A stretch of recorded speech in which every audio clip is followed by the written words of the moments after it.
A blind knight that uses echolocation, viewing the dark, treacherous world through sound. Trapped in a dungeon keep, endangered by combatants, where hazards lurk around every corner.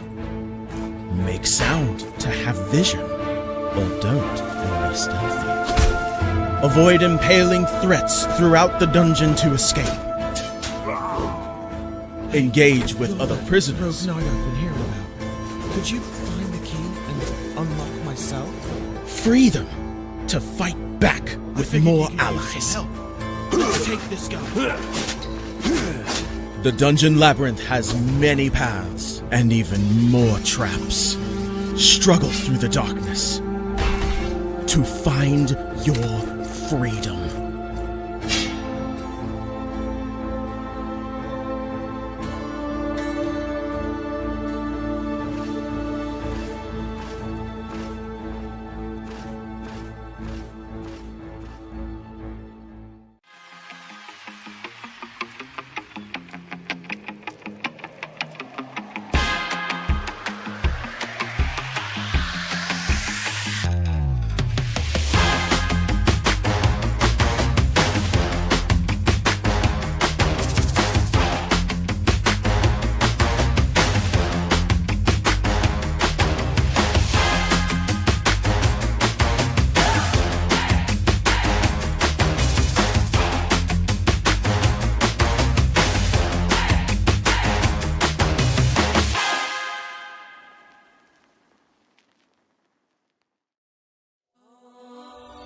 When Alex became a god, he thought he would have no problems at all. Until... He landed in the divine dimension and was tasked with protecting the entire multiverse. Am I connected to every single Alex Ambrose that ever existed? Alex could travel across dimensions, defying the laws of time and space, to help other Alexes throughout the multiverse. But then everything changed. No! Aw! I have to go back and save them. But if Alex went back to the mortal world, he would relinquish all of his power and his memories. I don't have a choice. I must go back. When Alex returned back to Earth, he goes back to being your average business tycoon millionaire, unaware that the people he cared most about are in danger. Someone help me! Yvonne, what happened? I was attacked by a monster. Alex? What's going on? Get away from him! He is my boyfriend! Who attacked Yvonne in the forest? What will Debbie do next? Who will Alex choose between the two women? Will Alex ever remember who he was before traveling into a different multiverse? To hear what happens next and whether Alex can stop the deranged monster before he strikes again, listen to the original audio drama, Insta Millionaire Returns, only on Pocket FM. Download the app now and find out.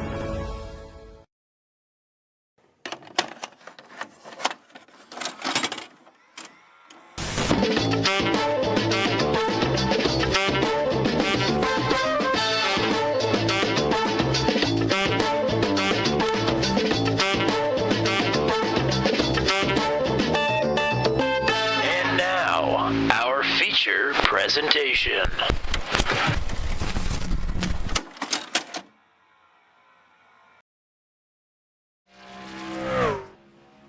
It's time once again here on a Thursday night to bring you all the action of the Max V CNC Home Designs Truck Series. Do you feel the magic in the air?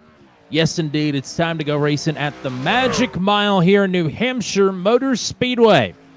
Plays host to this 19th round. We're officially, believe it or not, in the back half of the season for the Max V CNC Home Designs Truck Series.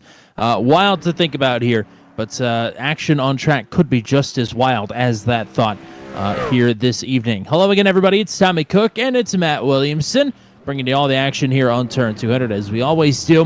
Matt, welcome back here to New Hampshire. There may be a favorite amongst us today, but a few other drivers going to give the 46 truck a run for his money, I'm sure. Yeah, it certainly is good to be back, and you are absolutely correct. And we talk about this often when we come here to New Hampshire. Yes, there's no surprise. Scott Patton is booked as your favorite if you're a betting man. But he is not at the top of quali right now. Heath Smith is actually at the top. So Heath looking to have another good week here this week. Johnny Hamby, Rob Haynes, Will Kirk, they're all going to be here as well.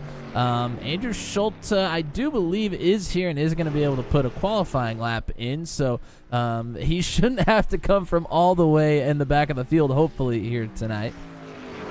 Yeah, it's a little bit more difficult here at New Hampshire, I would say, because of the lower cornering speeds. But yeah, Schultz going to be able to post a time. He'll do that right now. 15 drivers have posted a time. He's now the 16th, and he will move up to 5th. So Schultz with another lap to go here. But yeah, it is Heath Smith with the top time, and he was also quicker than Scott Patton in practice as well. Now, short run speed versus long run speed. Patton, always a favorite at some of these oddball ovals, the 1 mile ovals. Of course, he's a winner in Truck 200 at both Gateway and at the Milwaukee Mile. Won last week at Iowa, as Schultz going to move up one spot to P4. Yeah, Patton has wins at a lot of the weirder ovals in the NASCAR repertoire. Hello to Mason Knapp and to Michelle Kirk hanging out with us already. So you got 10 seconds left to go in qualifying. It is about that time to get racing here for the 19th time this season on the heels of the second closest finish in Turn 200 history. If you missed Iowa's finish last week, you need to go back and watch it because it was fantastic stuff. But it is Heath Smith, the third-place finisher from last week, who will lead the field to green tonight. Smith and Scott Patton on the front row. Patton, the odds-on favorite to take the dub at his home track here tonight. It is Johnny Hamby with a fantastic qualifying effort. He is the ASRL Sports Car Championship GT4 champion, and he starts in the third position next to the reigning Max V CNC Home Designs Truck Series champion. That is Andrew Schultz, who came up 1/1000th of a second short of victory last week at Iowa. He starts in fourth. Rob Haynes then will round out your top 5 starters. It is Will Kirk in the 9 truck, starting to his outside in P6. Jack Watts and Matt Monsenbolt then on row number 4. And your top 10 starters are rounded out by Jacob Gibson in the 19 truck, starting in 9th, and Wally Terheimer in the 75 in 10th. Kyle Manos and Matt Sisler on row number 6. It's Charlie Widener, Justin Michael way back there in 14th. Then Kerry Cleaver, the top 15 starters there. Frank Reese starts to his outside. Chris Voiles will start on the inside of row number 9. Christopher Howell is back tonight. He starts in 18th with Greg Mall and Matt Burkhart rounding out your top 20. Brad Slagle, Zachary Gruber, and Michael Van, the 23 drivers that make up the field here tonight at New Hampshire Motor Speedway. Matt Williamson, what are the track conditions out there at the Magic Mile? Well, it is hot and very, very slick here, Tommy. Track temperature right now is 133 degrees. That is up there. That's about as high as you're ever going to see it here on the sim. And remember what we saw with the Venom Truck Series with warmer temperatures as well. These trucks get very, very loose here at the short tracks. So drivers are going to have to contend with that. Of course, this one is a little bit of a different short track. We call it an oddball, like you mentioned earlier. It's just got very different lines. There's some banking up at the top of the racetrack, but it's also a different track surface almost, because there was a repave of the bottom, but not the top at one point. So things are going to get very, very interesting here tonight. We got 150 laps around the Magic Mile. No fast repairs, 4 extra sets of tires. We're expecting the stage break to be at the completion of lap 45. I shouldn't say I'm expecting. It will be at the completion of lap 45. We are expecting for the fuel window to be about 60 laps. I think the drivers are probably going to be, looking at tires at that point anyways when we get to these runs. But stage break should put us right where we have 100 laps to the finish should we stay green the entire time. They're not going to be looking for tires. They're going to be begging for tires by that point. We'll see how this race shakes out strategy-wise. Officially measured at 1.05 miles. It's pretty close to 1 mile. And it is a pretty magic race venue at that. We'll go racing here at the Magic Mile. We're underway here at New Hampshire. Smith and Patton into turn number 1. Oh, one truck loose sideways already and locks him up. And now bigger problems. Caution is out. I think that was Kyle Manos that kicked that one off. A few drivers got a piece of it on their way by. Kerry Cleaver is one. Chris Voiles, who, if Chris Voiles didn't have bad luck, he literally would not be allowed to have any luck at all. Yeah, that would happen right in front of quite a few drivers there. We'll go back and take a look at it, but you're right. I think Manos and Voiles probably got the worst of it.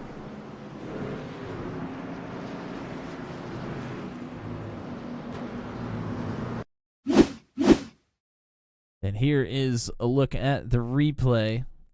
Voiles is in that 11 truck, the Yingling flight truck here this week. Oh, and got a little bit too hot there into turn one and then tried to get on the binders to keep from washing up into Justin Michael and ends up just spinning around. And there is Kerry Cleaver, like you mentioned, piling into the back of the 11. Voiles hard on the brake, spins himself out trying to get slowed down. And Brad Slagle gets into both of them as well, so Slagle might have pretty significant damage also. Slagle has also had bad luck early on in these races the last couple of weeks.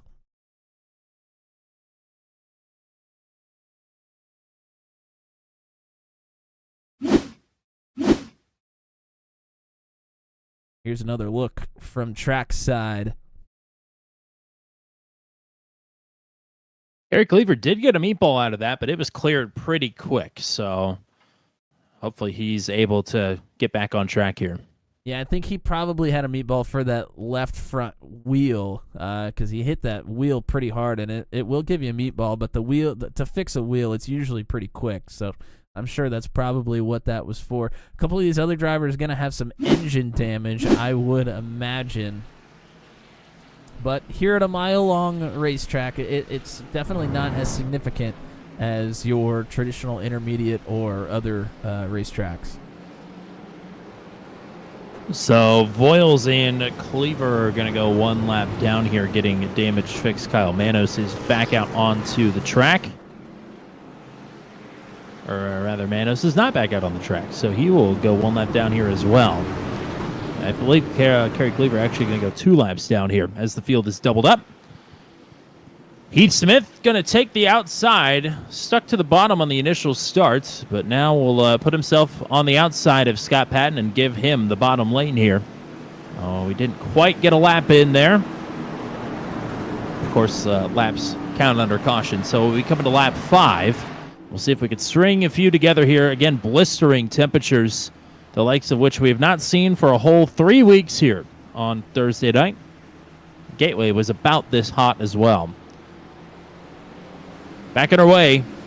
Hamby does not get a great start there on the bottom, but a good launch off the top for Heath Smith, and that will clear him back to the lead. As Patton and Schulte racing like they raced at Iowa to the finish last week side by side. Patton clear. Pretty jumbled up further back. Will Kirk is able to sneak out in front of Matt Montembault. Montembault and Gibson now side by side.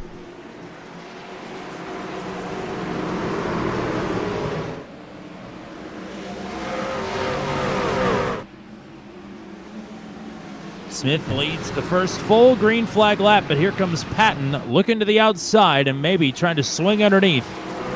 Patton keeps himself to the outside here as Smith boxed in on the bottom. Oh, there's trouble in the back. Looks like Greg That's Maul. Reese.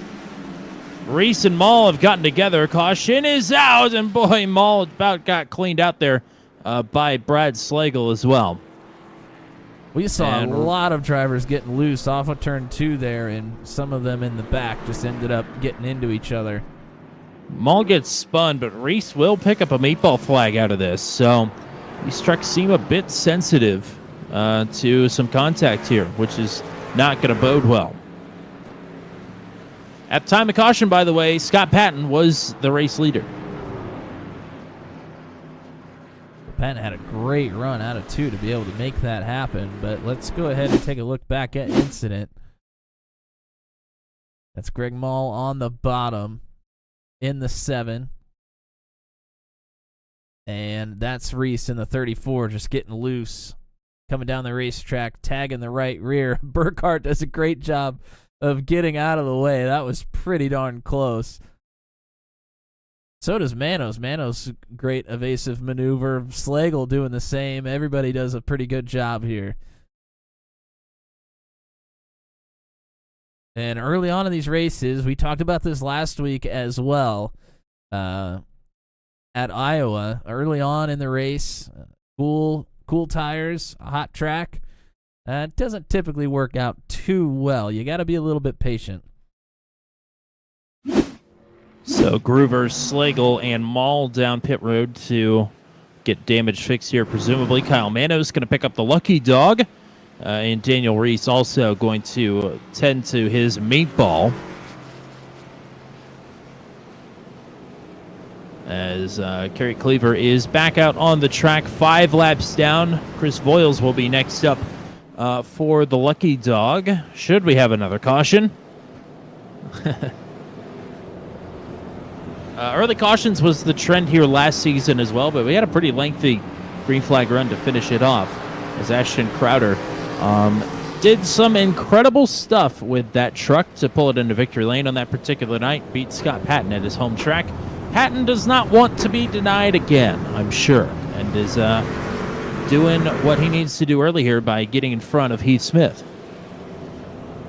And this is making the run to the stage break just that much shorter, so drivers that want to make up positions before the stage break comes out, which is, I mean, more often than not, I think, is where most of the the most passes in a run are made in that first stage, because they don't have to worry about fuel. They know they're coming to a number and they're going to have a caution. And this is just making it shorter, so these drivers are going to want to get after it even more here before lap 45. Some of our big movers already in this race. Matt Sisler, who's on a great streak right now. I think 4 out of the last 5 races, he has a top 5 finish, but has yet to crack the podium. So Sisler doing a nice job, though. He's up 3 spots right now. So is Justin Michael in 11th. He started 14th. Matt Burkhart up 5 spots. Michael Van up 5 spots, and Zachary Groover also up 5 spots. They are 15th, 16th, and 17th. A couple of those spots through attrition, but those are spots gained nonetheless. You can't take them away, at least right now.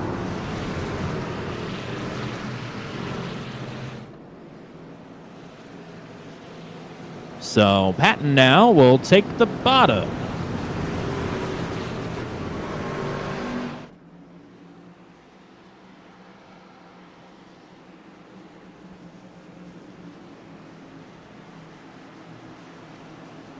Well, I thought the Toyotas were the cheaters.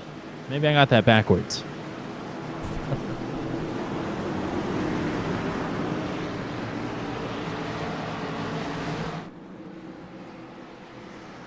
Patton and Smith, the inverse of where they were on the last restart, position-wise. Still Patton on the bottom and Smith on the top, but Patton controls the restart and does a nice job here, backing her away. Schulte will sneak through to second, and he takes the Crowder line there below that yellow line on the pit exit lane. Makes up quite a bit of time as well. I think we can call that the Schulte line as well. If you remember at Phoenix, he was well below that yellow line. Certainly. 2 wide, nearly 3 wide for some positions in the top 10. As Patton leads the field back to the stripe under green for the first time tonight. Side by side for 4th. That's Rob Haynes nearly putting the bumper there to Heath Smith, and Haynes in the process will clear Johnny Hamby. Yeah, Haynes rolled the corner really nicely there, and that's where some drivers kind of get some problems with others. There's a lot of different ways you can race this racetrack. You can get into the corner hard, or you can get into the corner really soft and try and get a diamond big run off of the exit. Some drivers prefer to dive it in and try and make up their ground on entry. You get a couple of those drivers in the same area, and it can get pretty hairy. Matt Montenball being treated like a pinball right now as Justin Michael nearly goes for a spin. He saves it, but Montalban had contact with Michael and Sisler on the last lap. Johnny Hamby, Will Kirk fighting for position. This is for the top 5. Kirk on the bottom there in the number 9. Hamby up top in the 70.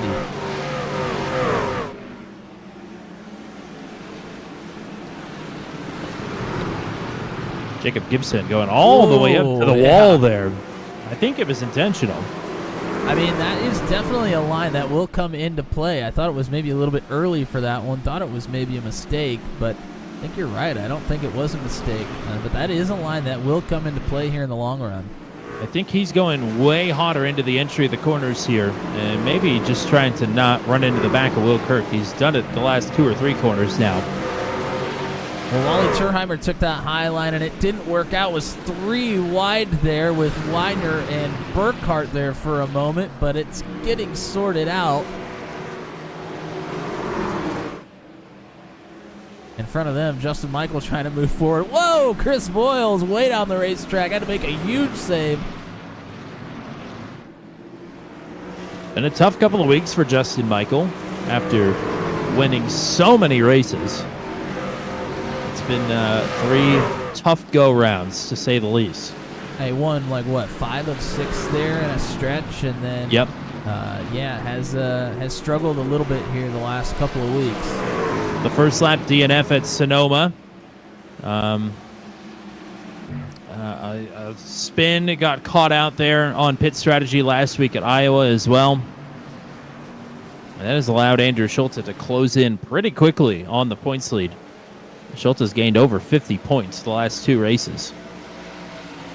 Michael able to make a move there on Montalban to get up to 8th. We'll now look towards Jacob Gibson. And you see Speaking of... Oh, go ahead. You see the 34. That is not for position. That is Frank Reese going backwards. I think he is one of those folks that was caught up with some damage. And I think it's really affecting that truck right now. Andrew Schulte keeping Scott Patton honest here as we're on lap number 18. Stage break, remember, at the conclusion of lap 45. So Schulte closing in here on Patton.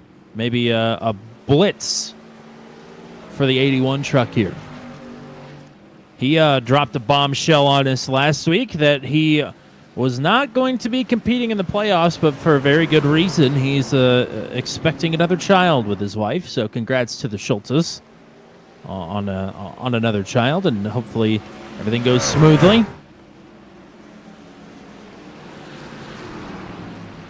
But he's going to rack up as many dubs as he can between now and then. Schulte running way down low, and Patton opting for that second, maybe second and a half lane up the racetrack. Trying not to wear out that right front too terribly much. Justin Michael screams past Will Kirk like he was in park. And that will get him up to 6th. So he's gone from 11th to 6th here on this restart. Sisler and Montalban still battling side by side for P9. Yeah, a bit of a hornet's nest back here. Gibson, Montalban, Sisler, Jack Watts, Christopher Howell, they're all here together. Montalban loose off of the corner, has to go down the racetrack to save it. Greg Mall gets through, and Howell fighting now as well. So Schultz is still within 0.4 of a second of the race leaders. Scott Patton at 21 of 150 overall.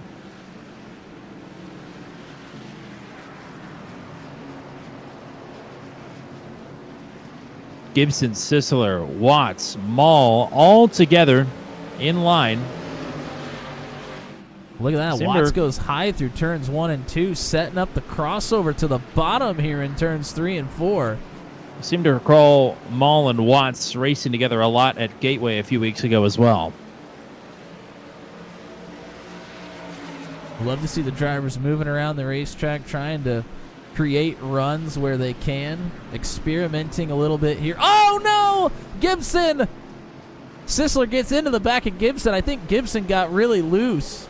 And here we go had to check for the lead as Gibson tries to get that gathered up. Andrew Schulte had a huge run into turn number 3, sends it to the inside of Patton for the top spot.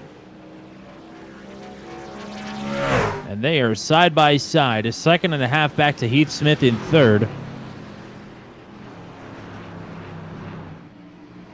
And Kyle Manos, I believe out of that contact there, has picked up a meatball flag and is slow. Will make it to pit road and will stay green. Tough night getting tougher for the 11. Schulte tried to dig hard here on the bottom, but Patton going to roll the middle and the top nicely and at least stay even keel down the stretch.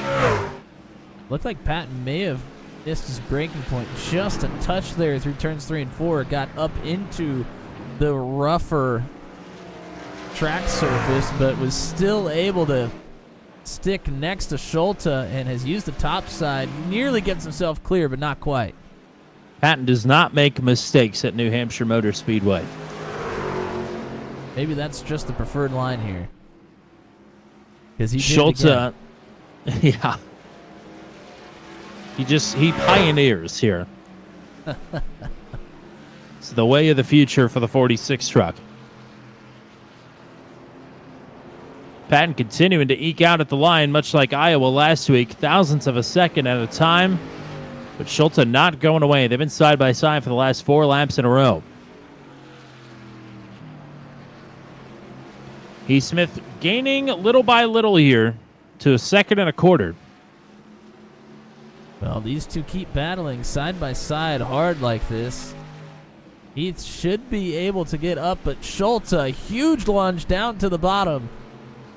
Can't make it stick there. Patton not able to make a run at it. He gets loose himself off the corner. Schulte to the lead. I thought maybe Schulte pushing about half lane up the track there after making that big lunge would open the door for Patton to get back after it, but that is not the case. Schulte to the lead, Patton back to second. And the charge is stalled for Heath Smith, who may have to deal with Rob Haynes and Johnny Hamby and Justin Michael here before much longer. And Michael dive down to the bottom of Hamby. Hamby rolling the top nicely.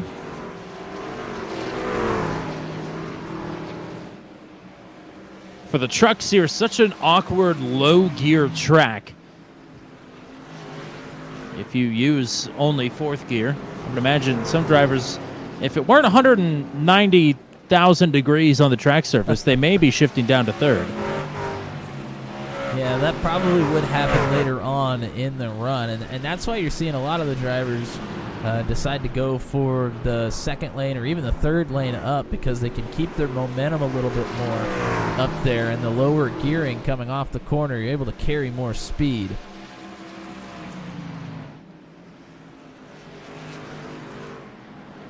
Charlie Widener and Christopher Howell battling for 12th. Good to have Charlie back.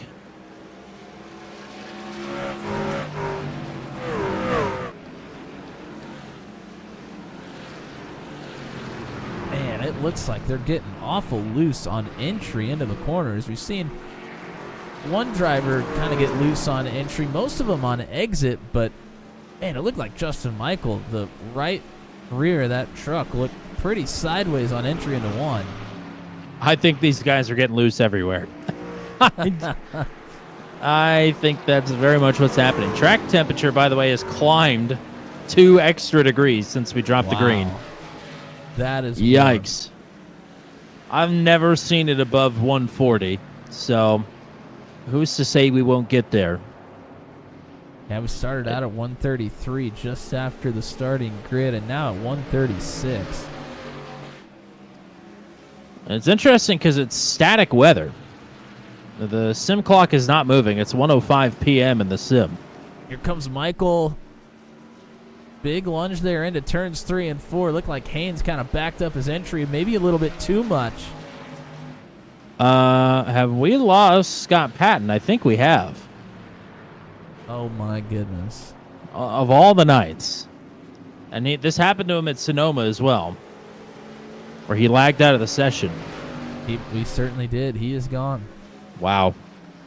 Look at the call there. packet loss confirmation. I was watching on the racetrack, wasn't even paying attention to the timing and scoring because we knew where they were.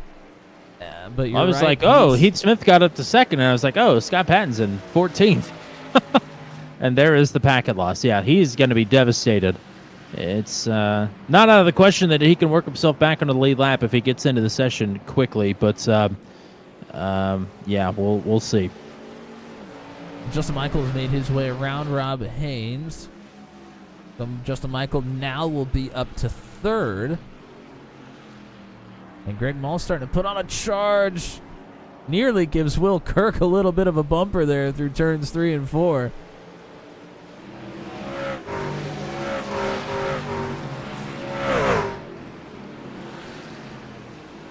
Lap 33 against stage at the conclusion of lap 45. Dalton with a 2.5 second advantage over Heath Smith. Whoa. Man, Greg Mall's trying to put the power down through the middle of turns 1 and 2. Got really loose there. Leaning on that right rear tire on entry there. You can see the rear end of the trucks moving around a lot on corner exit.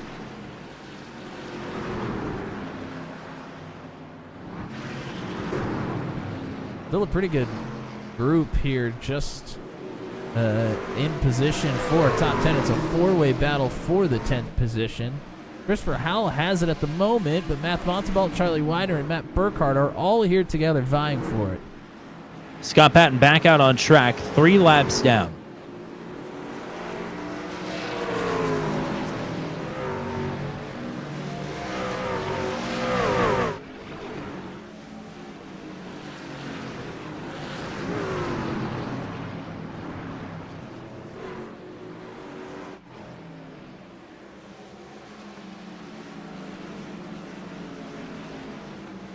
Matt Sisler loses the truck on the exit of turn 2. That allows Jack Watts to pull out in front.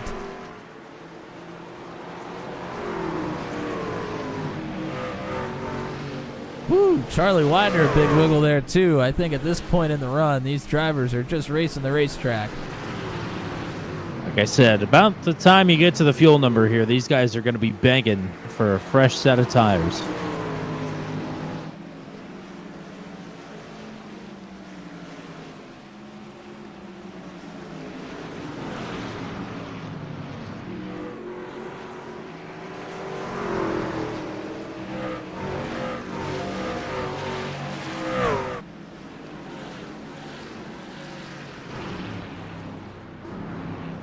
Justin Michael, little by little, has caught Heath Smith.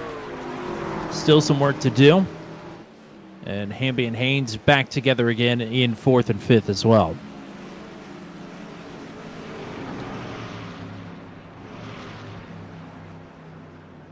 Oh, Greg Mall nearly got into the left rear. Oh, and he's dirt tracking it. He has been all kinds of loosey-goosey here. We saw that from him at Sonoma as well.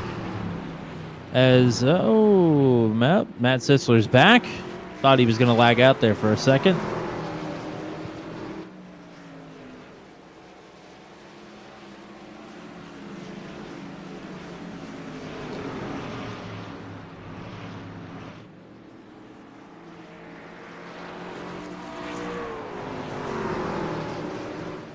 Well, Justin Michael got within a second of Heath Smith, but then Smith kind of started to pull back away. So we're closing in on the stage break here. Michael's kind of had to push a little bit here in the back half of this run to get through some traffic. I'm sure Smith has been able to take care of his tires a little bit better there than Justin Michael in the 87. The good news here for Scott Patton is that he's the first truck 3 laps down. Unfortunately, there is one driver that is 2 laps down right now. It's Chris Voiles. So Voiles in position to get the lucky dog, and he's also right behind Scott Patton. Not sure when you come back into a session, and you can theoretically get fuel and tires at that time. Am I wrong about that? I'm not 100% sure. The only thing I know for sure is that you technically don't lose one lap that you go down because it tows you back to the pits. But I don't know if it automatically gives you tires and fuel. Certainly would hope so for Scott Patton. Yeah, So if that it he does, can I take mean, he'll wave be able to around stay here. out. Yeah, he'll be able to stay out and take a wave around and, get to 2 laps down and hopefully get a couple of cautions come out at opportune times. He may do that Look at regardless. Justin Wow. Michael. Yeah. I mean, Justin Michael, I think, would be the first person to tell you that Gateway was a surprise win for him because he doesn't like the track. And the track was very, very hot. In very similar conditions here today. When we get these higher track temperatures on these shorter tracks, Justin Michael can struggle. We've seen it in the past. Hanging on, leaning on that right rear tire. But doing well thus far. Well, Here's a hopefully Gateway is the trend. Here's a good battle for 10th between Christopher Howell and Charlie Widener.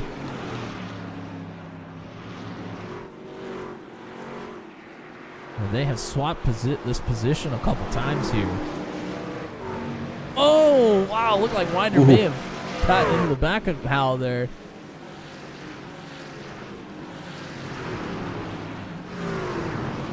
Monsenbalt and Burkhart still battling behind them as well. There goes Patton, who we just talked about, getting back on the racetrack. So there is a decent chance that Scott Patton is on fresher tires because he's running 32 threes, and the last lap for Andrew Schulte was a 33.0. I mean, he'll definitely be at the disadvantage, starting this next run. He's probably going to hope for a caution to come out, but he will at least get one of those laps back. Pits are closed. We're coming to the white flag here in the stage. It is all Andrew Schulte up front, 5.5 second advantage over Heath Smith. Justin Michael, again, stuck kind of in third, and Rob Haynes and Johnny Hamby have closed back in, but this should do it.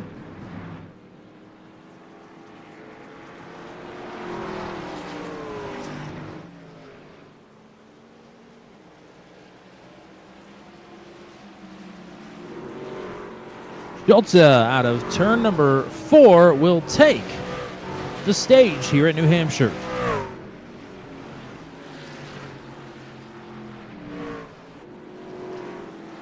And the pace car picks him up right away. We'll see if the 46 elects to get one of his 3 laps back and hopefully can stack a quick caution on top of it to come in, get on the same tire strategy as everybody else, and maybe pick up another lap. Chris Voiles will get the lucky dog, so he will go back to 1 lap down.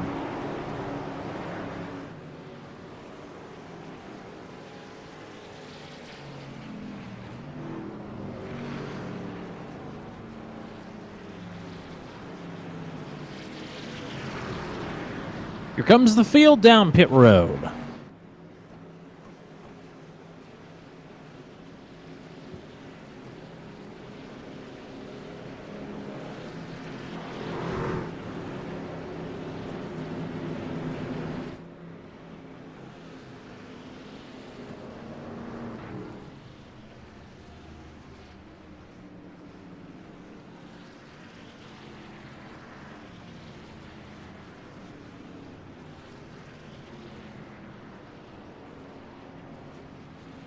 Jack is dropped. Schultz is out. Michael is out second. Haynes third. And Smith out fourth. Man, I thought maybe Smith with that preferred pit box might be able to get out in front there, but actually goes backwards.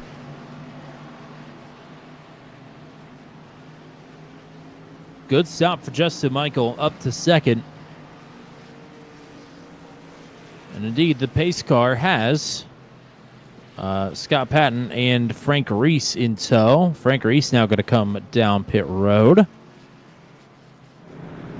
But Kerry Cleaver also behind the pace car here. He is 6 laps down. Kyle Manos did end up retiring after picking up a meatball flag under green flag conditions. So he'll be scored as 23rd and last tonight.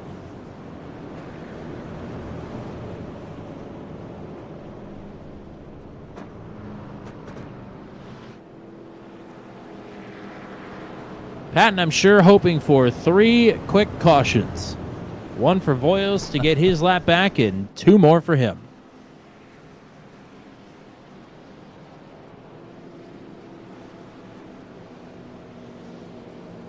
He might be asking for 1 so he can also come down and get a fresh set of tires here. Well, I mean, yes. If he can get at least 1, he can at least be on the same tire strategy.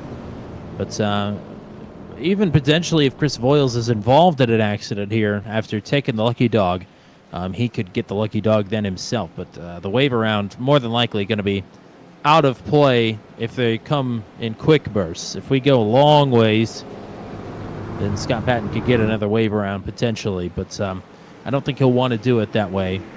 But he may not have a choice.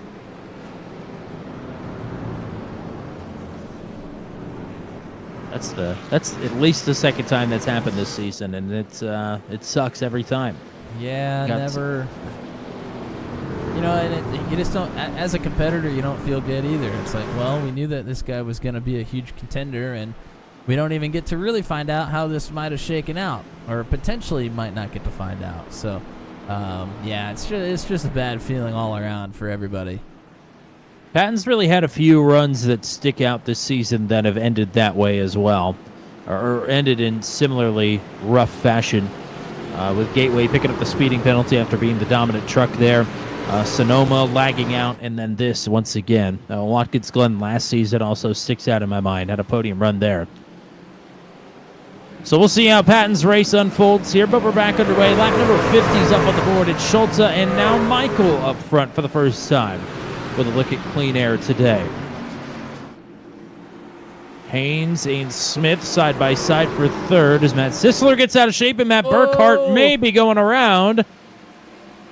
And he is. All the way around. He's off into the grass. I think we're going to keep it green as Justin Michael goes to the lead. Schultz gives him a bump. But Michael slips ahead. Now that's a slide job.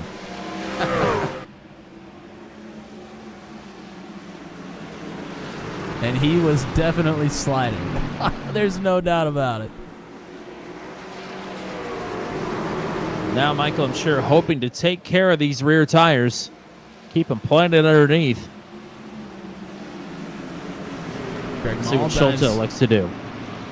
Dives down to the inside of Johnny Hamby. That is for 6th.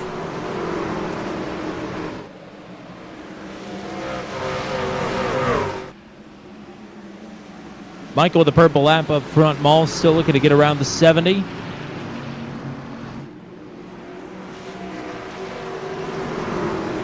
Oh, that's a little slide in action there for you as well.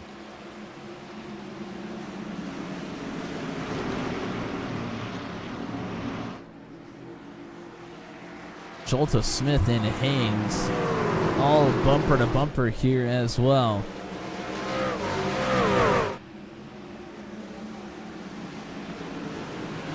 Michael, the 4th different leader of this race with as many lead changes.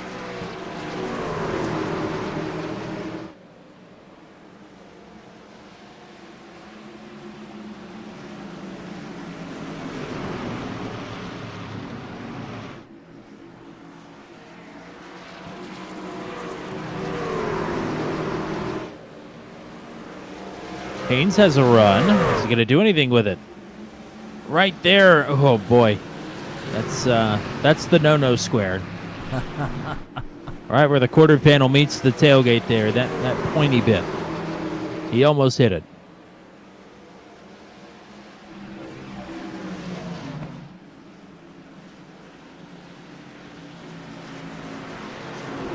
So these two jockeying here. So allowed Schulte to slip away for now as he tried to move back forward. A little bit quicker than Justin Michael last time around.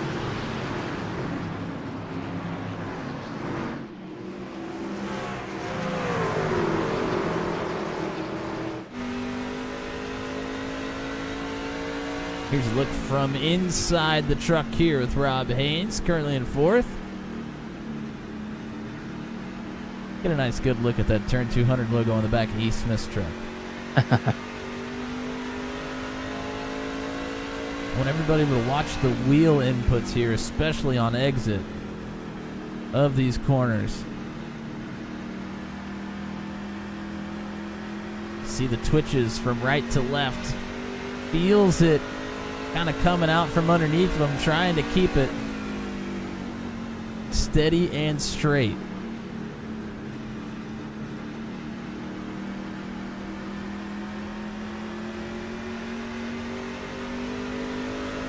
Charlie Widener, Jacob Gibson trading the 12th position back and forth here.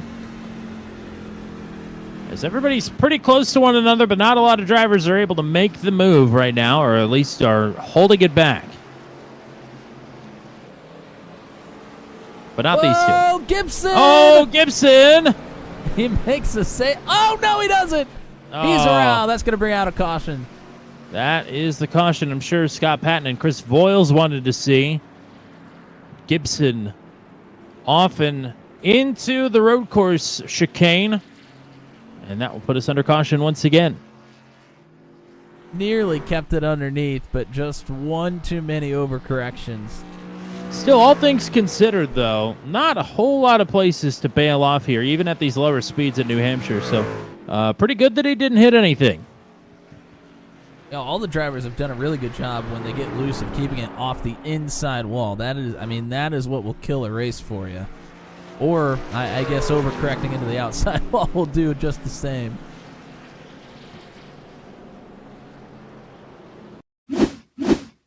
But let's go ahead. We'll back it up to entry, and we're just going to go ahead. You saw it live. We'll go ahead and look at the in-car camera here for Gibson. Watch him work the wheel trying to save this thing.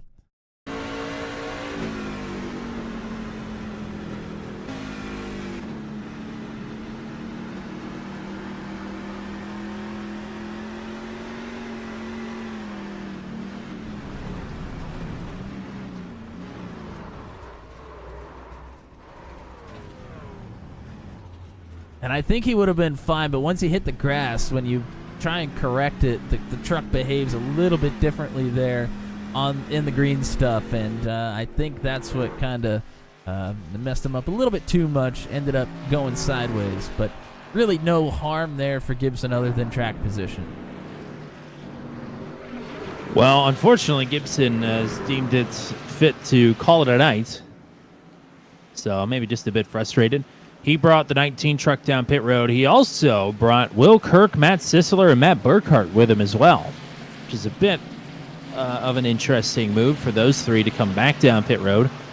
Maybe just a splash and go, but maybe a set of tires here after only 10 laps of green flag running.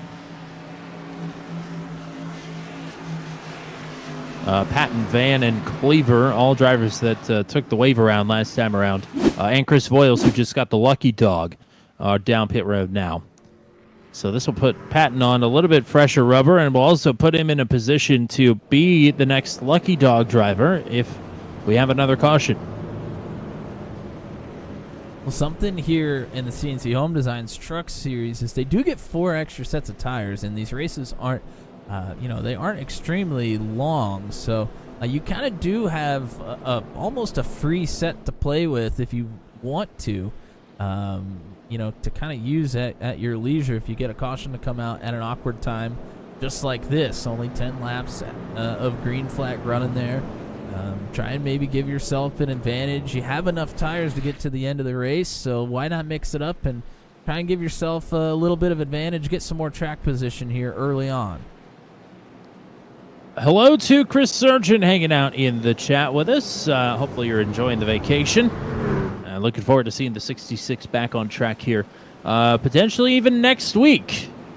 And where are we next week? I cannot remember off the top of my head. Thought maybe it would come to me, but alas, it is not. I don't know. Next week? It is National Super Speedway next week. Thank you very much. I should have known that. I should have known that immediately. I mean, I even typed it into our ticker there, and I forgot it already. But I think Nashville Super Speedway is going to be very interesting with these new trucks. So that's one I'm looking forward to a lot. Hate racing Nashville Super Speedway, but anytime we get it on turn 200 here, it is a blast. So that'll be exciting next week, 9:15 p.m. Eastern Time. Maybe Chris Surgeon will be back on track for that one. Here we go, teammates up on the front row. It's the 87 of Justin Michael, the 81 of Anders Schultze. Good getaway here for the control car on the bottom. Is Michael able to gap the 81 into turn 1? Look at that from Greg Mall from the top to the bottom, and now going to wiggle up the track now. Heath Smith, Rob Haynes side by side for third here. Haynes with a better run. Haynes is clear, and almost cleans out Andrew Schultze in second. Schultze unfazed, not going away. Oh no, Slagle's around. It is going to bring a caution out. That is what Scott Patton wanted to see, a quick caution. He will get the lucky dog here. Not what Justin Michael wanted to see from the sounds of it over the radio. Just to guess. Well, Brad was he was in a pretty precarious position there, getting loose off of turn 4, been trying not to get into the water barrels there at pit entry. Was kind of in between, maybe just trying to send it down pit road and trying to keep it on the racetrack. But he didn't have a lot of control of that either. Oh, and it looks like he may have had a little bit of contact there with Wally Turheimer through the middle of turns 3 and 4 as well. And just trying to get the pedal down. Gets himself sideways. Wow, it was closer than I even realized. Pulling a Kyle Larson at Homestead there. Well, that means that caution was not what Scott Patton wanted to see, because he made contact. He does not get the lucky dog here. It's a bogus system, but it is a system, and it does not change up. So even with a 0x contact, Patton will not get the lucky dog. Instead, it'll be Daniel Reese, who will now be on the same lap as Scott Patton. Well, let's go ahead. Let's watch the 46 through this whole thing here. Slagle starts going around. Oh, it doesn't even look like he made contact with him. Almost like It's a Phantom. Almost like a Phantom 1X right there. And that's enough. Even a 0x will take it away from you, which is just the dumbest. But it keeps people from intentionally wrecking each other to bring out a caution to get yourself back on the lead lap. Yeah, it's well, we need 2 more cautions now if you're in the 46 camp. That all things were looking up for the 46 there. Yeah, they sure were. All right, I should say looking brighter. I shouldn't say all things looking up, but looking in the right direction at least. Certainly. Look at these two yahoos at the front here. I think maybe Andrew's got trash on his grill. Usually, yeah. He's got a wrapper from a lobster roll on the Taco Bell car. Taco Bell has lobster roll tacos now? Maybe. Probably in New Hampshire they do. In Maryland.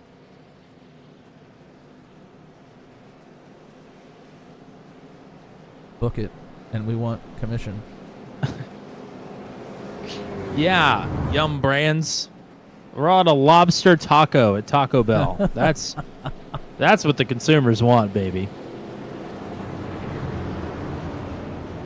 Yeah, they've done some wacky stuff. I wouldn't be surprised. The chizza, but with a lobster instead. We gotta have a lobster stuffed cheese pizza at Pizza Hut. The Mexican pizza with some lobster on top. Good God. Hey, there is a former establishment that used to have a lobster pizza. What establishment would that be? The one that starts with a color. Oh, okay. a story for a different day. Not for Oh, here. there. Nope. Justin Michael and Andrew Schulte still in the front row here. Back in our way. Schulte does not get a great start. Haynes will have a look here at second potentially. Haynes has been really aggressive on corner entry here to begin these runs. Oh boy, that was tight. Yeah, that time he backed up his entry, tried to get the run off, but it nearly ran out into the 81. Now Haynes under fire from Smith and from Greg Mall, who's chomping at the bit to get moving once again. Ball's moved up towards the top of the racetrack, trying to get big runs. Oh, contact! Slagle makes contact with Voiles. And the caution bunch. is back out, and Scott Patton is in that one too, so he will not get a lap back once again. Goodness gracious. Cautions breeding cautions, but not to the benefit of the one driver that really wants them. I guess we can't call the 46 a favorite anymore. Certainly not. Maybe this is the part of the match where it all builds up against him. The odds are stacked up. And he hulks out. And he hulks up, eats his vitamins, and says his prayers here. But we'll see. Well, here's a look at the replay.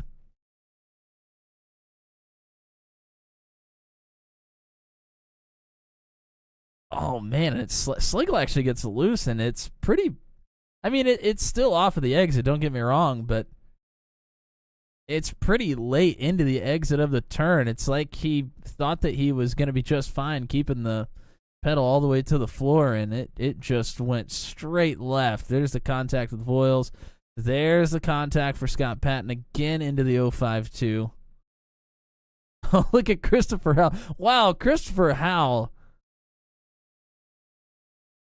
I mean, if they made contact, it was extremely minimal. He did have to spin himself out nearly to avoid, but he avoids any major contact. That was a great job.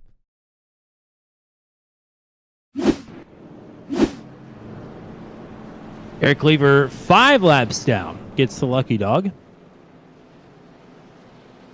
And Patton tried to stay out here to potentially get up to the front of the field. A few drivers did pit, but not enough. It was Groover, Sisler, Voiles, and Slagle down pit road. Hey, Formula Indy is over, and they announced on Race First today the schedule for Formula Super Series, which is returning on Monday nights in August. We've had the schedule for a couple weeks now, but it's not been made public. It is now public. 5 of the 10 rounds will be tracks that have never been featured here on Turn 200 before. So we've got some shopping to do. But really a great schedule, all things considered. A couple of favorites of mine. Of course, Spa is going to open up the season on August 5th. That'll be interesting. We've got Chicago Street, which will be quite interesting. Homestead Roval A, which is the one with the oval portion intact. Also, Barber Motorsports Park. So that's just a sampling of what is on that schedule. Road America, the season finale on October 28th. Again, it all starts on Monday, August 5th. But the Super Formulas back for their second season here on Turn 200 with the Formula Super Series.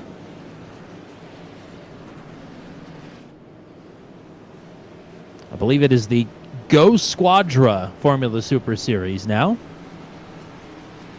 And we will have to learn what that is, because I don't know what that is. I was gonna say I don't know what that is if I'm supposed to. But you're right, we will learn, and we're gonna like it. We're gonna learn today. Just happy they sold some sponsorship. That is the Pro Drivers Division sponsor. I think they are still looking for an AM sponsor. If anybody wants to sponsor the amateur division for the Formula Super Series, let us know. We'll put you in contact with Zach Flam. He's trying to convince one of our good friends, Brad Saxon, to to run that Monday. Oh, Lord. The Monday Formula Super Series. He seemed a little bit interested when he sees Spa on the slate. He might be there. Well, that'll be interesting. Hopefully that happens. Even once would just tickle me to death.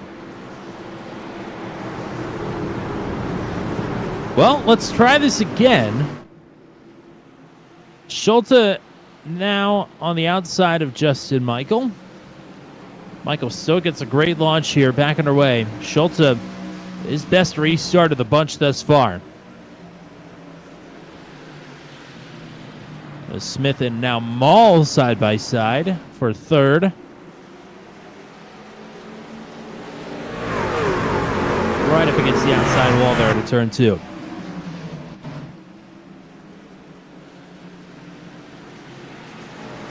Oh, Rob Haynes got super loose there on the underneath side of Charlie Widener. Wally Terheimer turned. I don't know how he saved it, but Sisler just got punted there to the inside wall. And Sisler keeps it straight, so the caution is not going to fly. That's pretty much going to be the end of Sisler's race. Well, I think that was Matt Monsenbolt that got into Wally Terheimer, turned him... actually, no, going back and looking at it, Terheimer got loose on his own, and there was contact afterwards.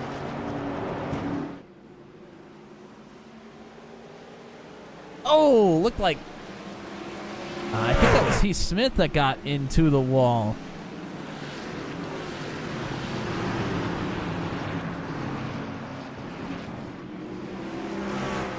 Got a pancake to the right side. We'll see how the truck continues to perform here.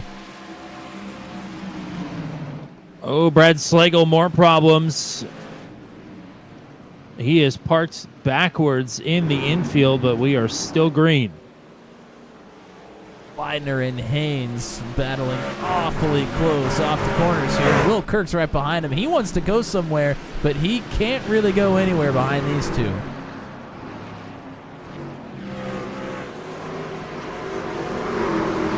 So Sisler's top 5 streak is going to come to an end today. So he's got a meatball flag. He's on pit road.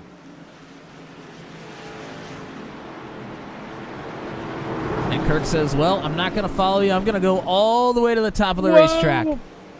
Wow, Haynes so loose there. Oh. Oh, my gosh. They are hustling these babies. Yes, they are. Oh, Burkhart into the wall off of 2. He's going to lose 1 position to Chris Howell. Lead has been cut to a truck length and a half. Schulte closing back in on Michael as they are all over this track behind them. Trying to hang on to these trucks. Track temperature's gone down 1 degree, but that's a drop in the bucket. Yeah, they need it to cool off by about 30. Yeah.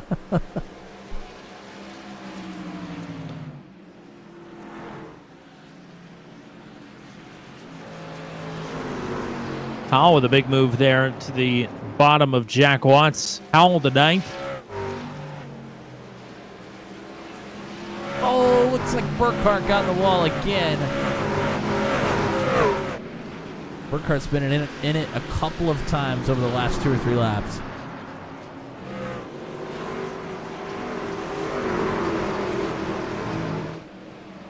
The battle between Widener, Kirk, and Haynes. Widener and Kirk have both gotten around the 199, and now the number 9 is looking to get around the 95.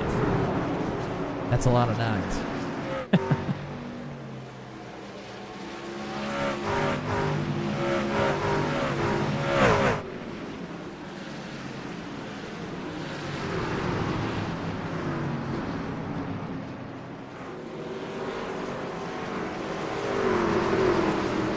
Howell underneath Haynes, and Haynes down into the door of the 88. Haynes had to pull himself off the wall. And he'll slot into line right behind the 88. Maybe give him a kiss of the back bumper just for good luck. Brad Slagle has called it a night. And Chris Voiles has picked up a meatball flag. He's on pit road.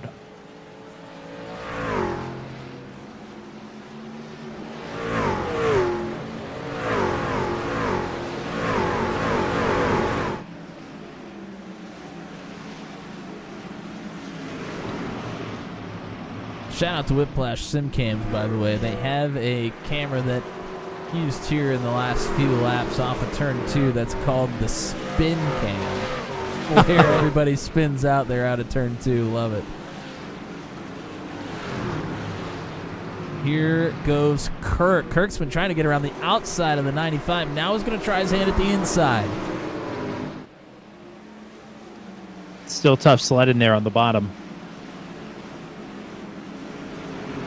Howell with a big send. Yeah, allows Chris Howell to catch up to both of them. Washes up the track just a bit. Still tough sledding on the bottom there. Didn't change from 1 and 2 to 3 and 4. Still a lot of racing left. This is going to end up being a pretty long night for these drivers. Howell with some contact there up to Will Kirk. Safe to say the 88s roll in the middle a little bit better.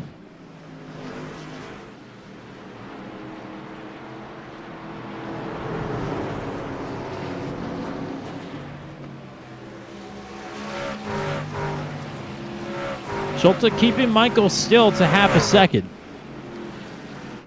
Just not advancing. 84 of 150, yes. And with all the caution laps we've had, I would assume that both of them are going to try and push the fuel to probably past where we originally thought they might take some tires. They might go a good portion of laps past lap 100 now, since we had so many caution laps here. Howell and Kirk are coming dangerously close to causing a caution here. They're both zigging into each other's zags. And Scott Patton, of course, the bad omen, I think, is on the scene.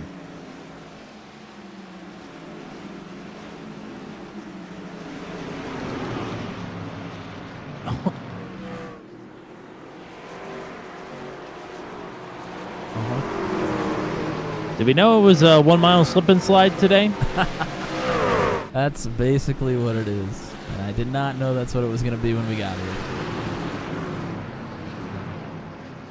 Patton still trying to pass trucks on the racetrack here. Well, AP Lewis, most of the last 70 minutes of racing here on Turn 200 can best be defined by the plight of Scott Patton, who is currently 2 laps down, the favorite to win tonight. Starting on the outside pole, led a bunch of laps early, lagged out of the session, and now has got 1 of the 3 laps he was down back, and has been in position for the lucky dog the last 3 cautions, but has been involved in all of them, so hasn't been allowed to get his laps back. So still trapped 2 laps down.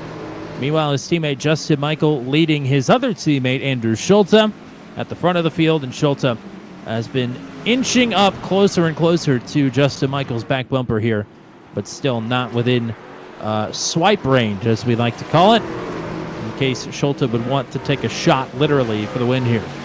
Still plenty of laps left to go in this one, though, and plenty of pit strategy left to unfold here at New Hampshire. The undercut can be very powerful. Certainly. But how early is too early? I'd say right now is probably too early. Right now is definitely too early. I think you can get away with probably lap 97, 98. I would imagine that is undercut zone here. But like we mentioned, with the caution laps that have come out, I think that may have gotten pushed back a little bit.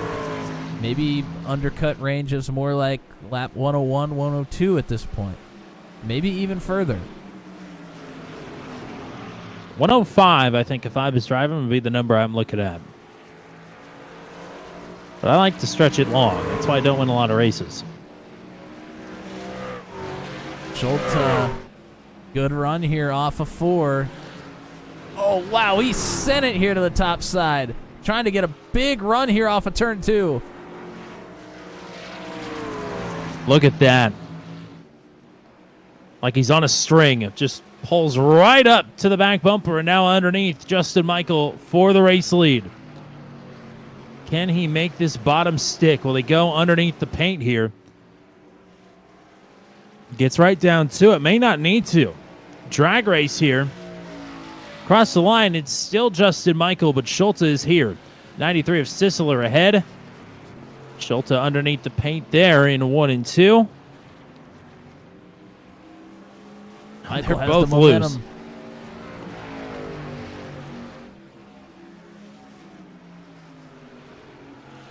Where will Sisseler go? That may dictate who wins out this battle in the short term. Oh, Schulte dirt tracking it. Michael's still not clear.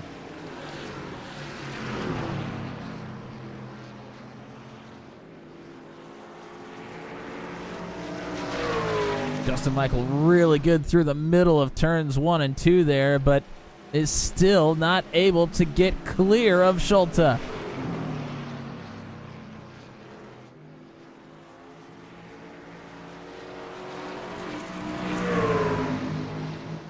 Sliding the front, sliding the rears, sliding them all. And Schulte sliding into the lead. But can he get clear? Loses the nose, pushes up the track, cuts off Justin Michael, who's going to look back underneath, and he'll have a run. Oh, but has to roll out of it not to tag the 81 there, so Schulte takes the lead. Now it's Michael under the paint. Holy cow. And that works out nicely for him. And he's just so loose off the corners. He's having to lift off the throttle to keep from going around. That's killing his runs. Hamby and Howell battling for 5th as we've got this battle for the lead. Oh, man. Right up to the quarter panel there. Whoa!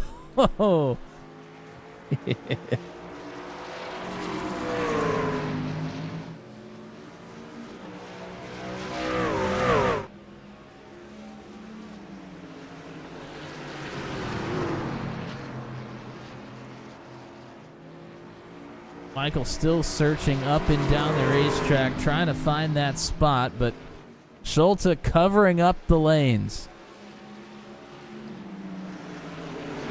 And neither of them really going to have much of a choice here through turns 3 and 4, although Sisseler does get well out of the way. Kinda. That was closer than I thought. I think it was closer than he thought as well.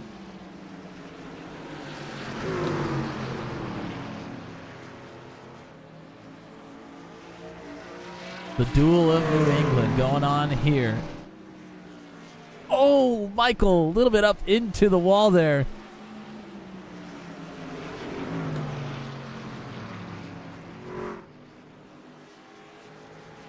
This is like the oval version of the battle we saw in the ASRL Sports Car Championship last night.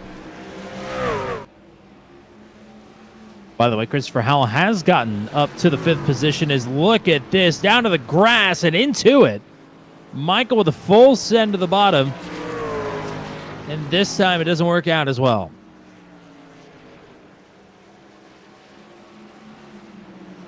Charlie Widener's gotten past Will Kirk for 7th again. Things tightening up between Howell and Heath Smith now as he continues his march forward. The 88 of Howell, that is. Tommy, look at this group. Back half of the top 10. My goodness. Kirk, Watts, Montalbalt, Haynes, Burkhart. Widener up in front of the group here as well. A little 3 wide here at the Oh, ending contact portion. between Oh. Kirk and Watts. Wow, Watts has impressive to save that. Yeah, Watts had to get way out of it to keep from going around. He's going to lose a few positions. Caught that one at the right time. Heath Smith down pit road here. Lap 99. How will the leaders answer? Justin Michael. Whoa, he's super loose. Wow. That was a tank slapper. Justin Michael is one to go long if he doesn't answer right away. Schulte often does the same. I think they're going to run this out for quite a few more.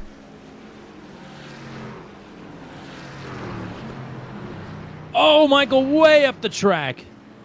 A four-wheel slide towards the outside wall keeps it out of the wall.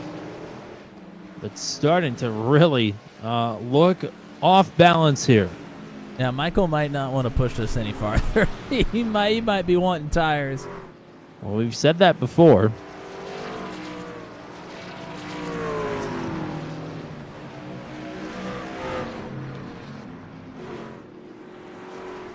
Oh, battle between Montemont and Kirk. They come together in turn 4.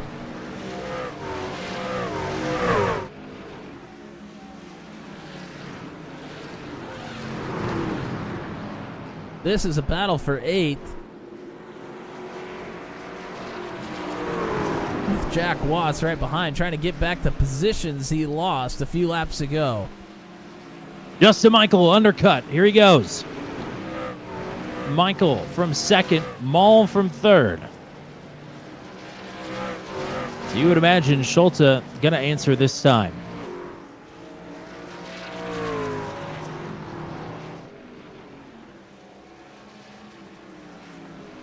Schulte's already proven he can beat Michael straight up on the same strategy. I'm sure he doesn't want to get too far off of it. But he bypasses. Is not down pit road. That is surprising. Wow.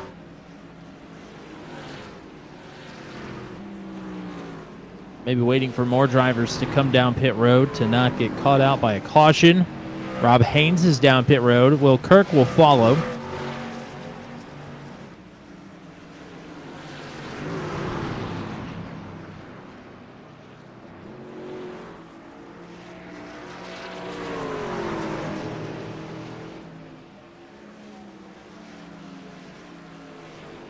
Greg Mall has picked up an pit road penalty on exit. So that is a podium run dashed for the 7, and he can't buy a break of late either. Here comes a bunch of drivers down pit road. Hal, Hamby, Watts, Burkhardt. Wally Turheimer was on pit road last time around as well. I think Greg Mall must have had a penalty. You might have just said that. Yes, I did. I was, yeah, anyways. Justin Michael has just blown past Andrew Schulte here. Schulte's still not pitting.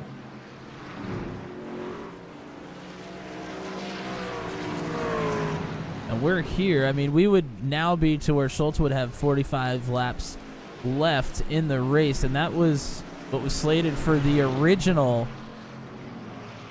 first run to the stage break, but still not coming in. Wants to be on the attack at the end of this race. Purple lap for Justin Michael, 31.566. Last lap for Andrew Schulte is a 33.233. So almost 2 seconds quicker is Michael.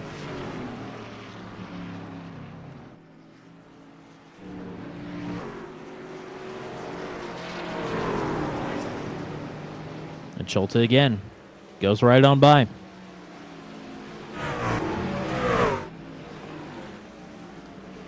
That just tells me that Schulte, after some of those cautions came out, he had a strategy. He wanted to go longer than he probably originally planned. Whoa! But really loose there through turn 2.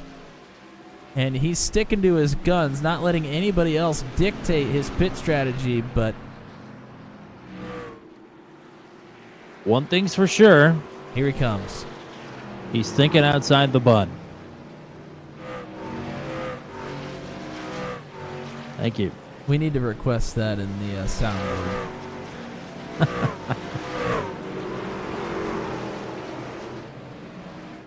No, it's not a question of will. It's a question of by how much will Justin Michael gap Schulte here on pit strategy. Oh, Michael Van has just crashed. He is going to tow back to the pits, and we're going to stay green. That was a bullet dodged for somebody. Not exactly sure who, but somebody. So 3 drivers have yet to make their pit stop. Charlie Widener, Matt Montenbalt, and Zachary Groover. Schulte just got past the blend line there. Justin Michael about 6 seconds out in front of the 81. Groover down pit road from 3rd.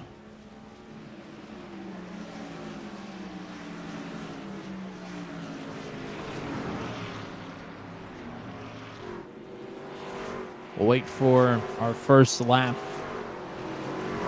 for Schulte to see how quick he is going compared now to Justin Michael.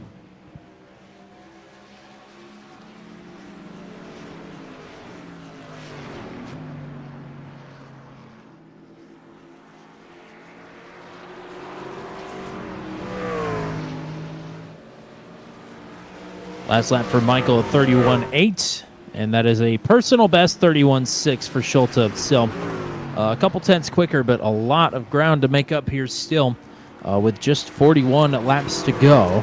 Widener and Montenbalt yet to make their pit stops. Here comes Matt Montenbalt from 2nd. That will give the 2nd spot now to Justin Michael. Schulte also will have to pass Heath Smith here, and that's what he intends to do. Around the outside of the one truck who kicked off this pit cycle on lap 99.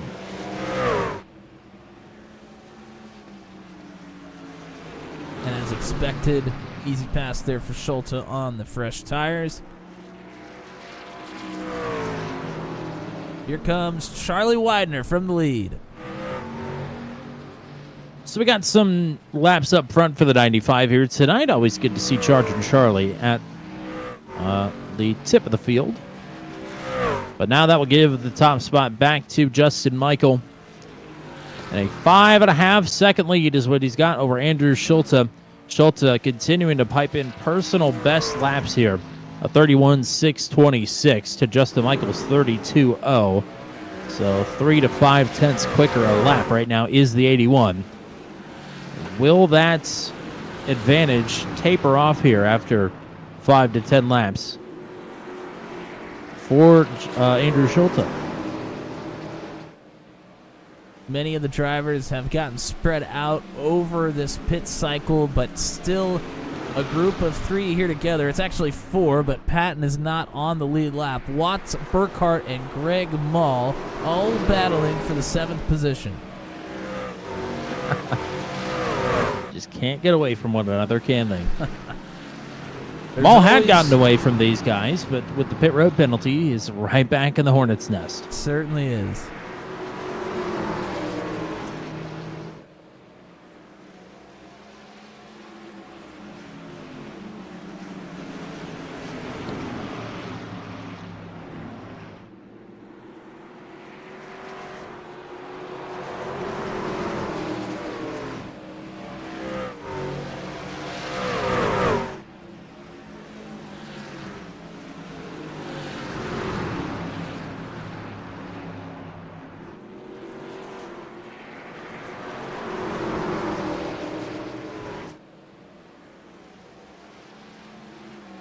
Schulte continuing to eat away here.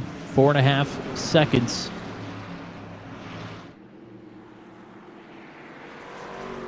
We haven't talked about it here today, but we just saw that group go by Matt Sisler. Sisler with a new sponsor here tonight. University of Northwestern Ohio on the 93 here tonight. Is that what you know is? It is. I've always wondered what that is and never cared to look. For all the good they've done motorsports, and I have never been bothered to go look at their website. Sounds like a state school, but it is not. It's like a University of Phoenix type deal.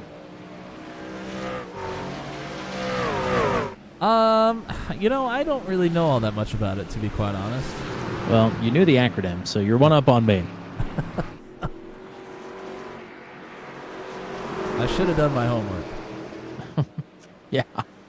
Shame on you for not looking up before the race.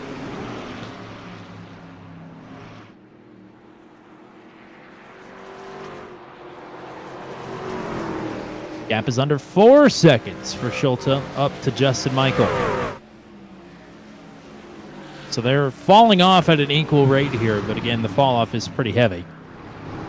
But shouldn't be surprised that Schulte and Charlie Widener are the fastest 2 drivers on the track right now. Widener with the freshest tires, and Schulte had the lead before the pit cycle started. Speaking of Charlie Widener, he has caught up to Rob Haynes and has almost 10 laps of fresher tires than the 199. He's going to go through on the bottom. Should clear down into turn 1. So our pit cycle will now be completed as Scott Patton and Kerry Cleaver have come down pit road. Patton holding out for some cautions. Got the cautions, but did not get his laps back. So we'll hope against hope that something will go his way here in the closing laps, because not much has tonight at his home track.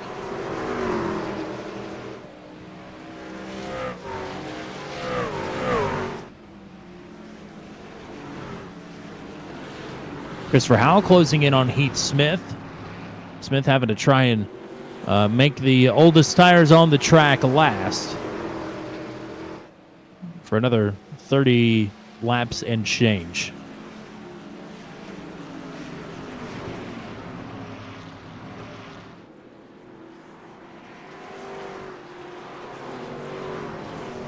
Oh, here comes Greg Mall down pit road. Yeah, Greg Mall down pit road and was speeding as well. I don't know. Maybe the end of the night for Mall. Yeah, I'm not sure what happened there. Oh my goodness! Burkhardt slams the wall out of turn 2. Made an overcorrection from being loose. We've seen him get into it a couple of times, but that was by far the hardest hit he's had. Greg Mall out of the race. Yeah, something must have come up outside of the sim, because that was a quick decision to come down pit.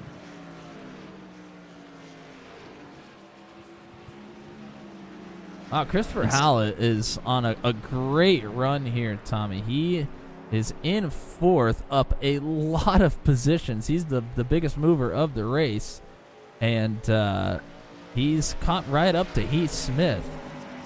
Yeah, Justin Michael plus 13 in the race lead right now, but Christopher Howell plus 14 to 4th, and about to make it a cool plus 15. As long as he can keep the truck pointed in the right direction. He's got the speed on Heath Smith right now. Got quite a few lap fresher tires as he puts the bumper to him. Oh, and the contact! door. My goodness.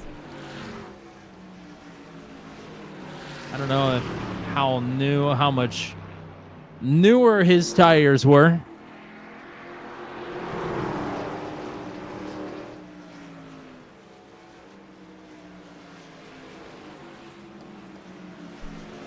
And no further incident.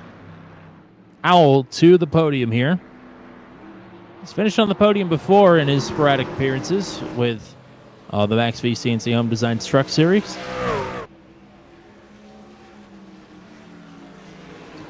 Andrew Schulte knocking on the door, just outside of a second now. While Schulte closes in, I do have some facts here for you.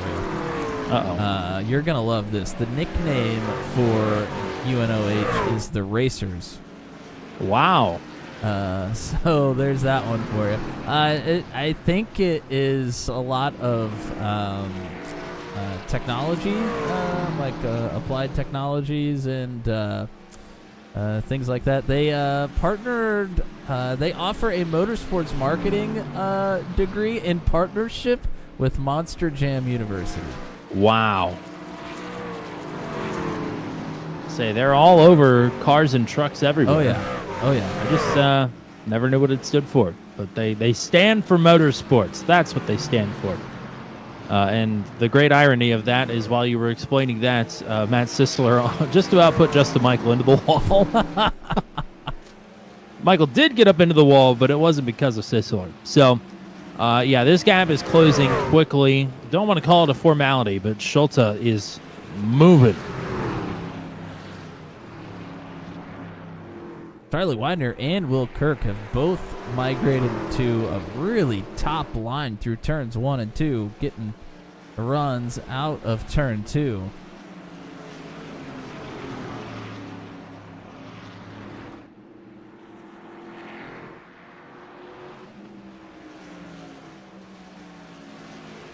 Still 24 laps to go, and Schulte is closing in.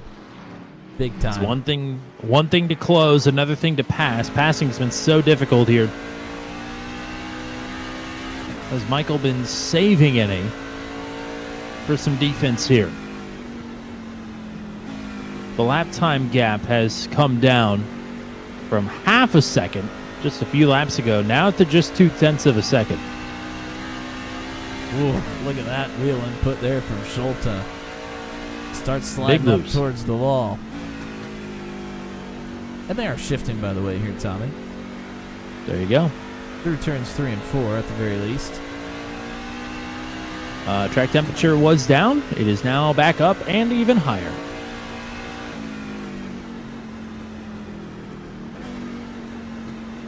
I wouldn't dare shift right now. But that's why I'm up here.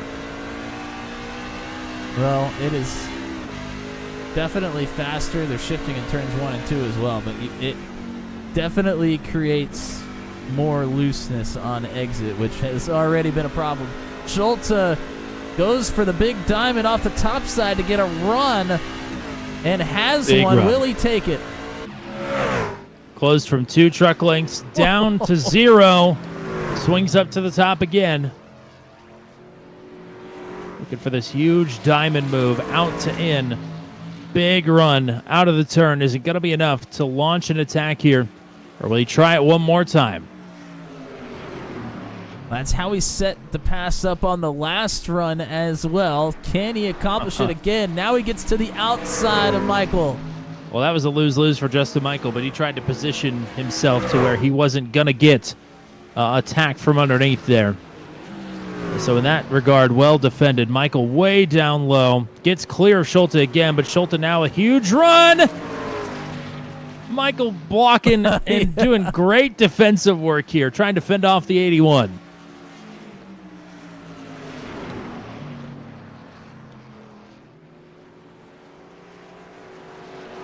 Where can Schulte put this truck that Michael isn't going to be? Oh, Michael's so loose there on the bottom. Loses a ton of time. Advantage Schulte. Can Michael answer? Big run again. Michael up to defend. Schulte rolls out of it. But for how much longer? Is he going to roll out of it before he just rolls into Justin Michael? Schulte to the bottom. Oh, boy. Has to herky-jerky check up there. Not to push up into the 87. Expecting Schulte to throw the slider again here. He's thrown it a couple of times here tonight. Not this time. Michael around the outside. This is great defensive work from him.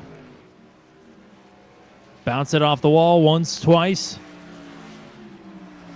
This is a lot like the battle that Blaney and Christopher Bell had in real life at Gateway this year. Michael able to throw the blocks like Blaney did and keep Schulte at bay. And will it burn Schulte's tires up and allow Michael to stay out front and have an advantage? Schulte continuing to have to try and look to find ways around. He's got drive off. Michael again bounces off the wall.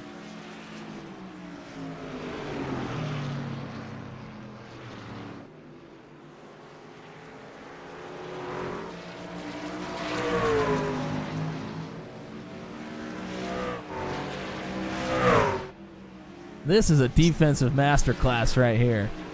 16 to go. Schulte up the track. Oh, loose.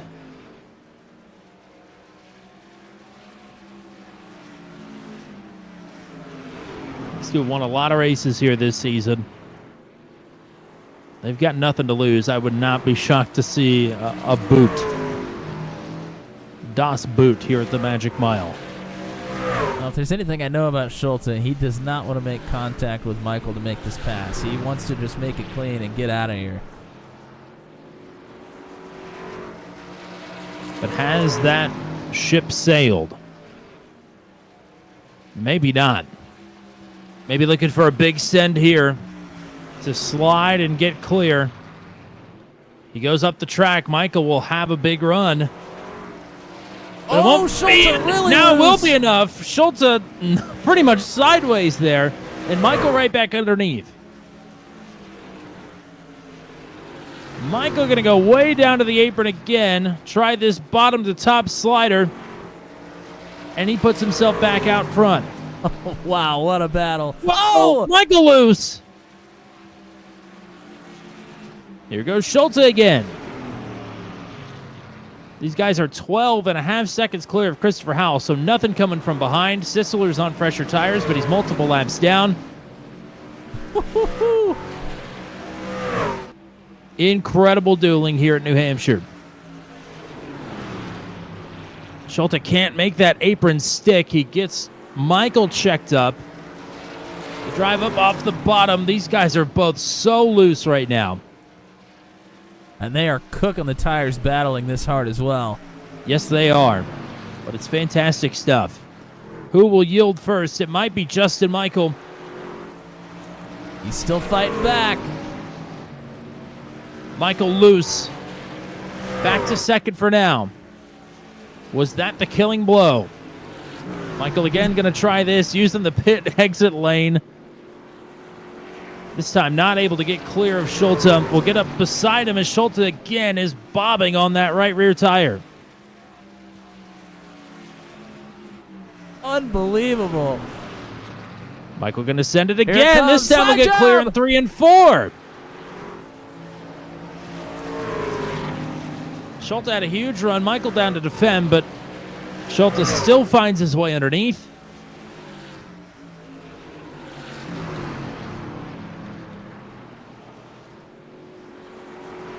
There's no way they can keep this up for another 11 laps, surely. I mean, look at who we're talking about here. Two of the best, no doubt. The fact that it's gone on this long has been incredible. Schulte looking for big drive off here on the bottom. Oh! Wow! Schulte would have had it without that slip up there from the 87.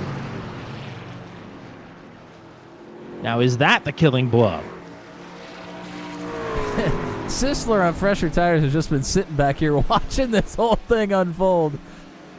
Matt Burkhardt has just had a problem. He went off into the grass down the backstretch, loses one position, but still moving. We stay green.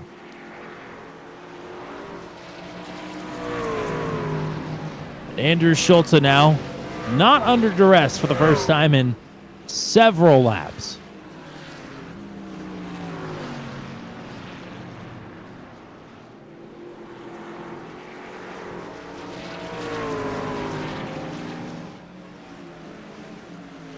Michael just trying to make anything stick at this point. Inside of 10 laps to go.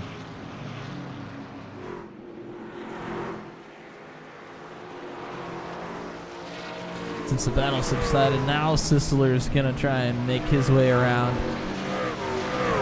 Kudos to Sisler for not getting in the middle of that.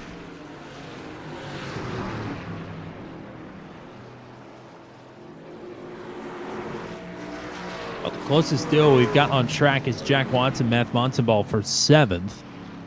And also Matt Burkhardt and Rob Haynes for 10th.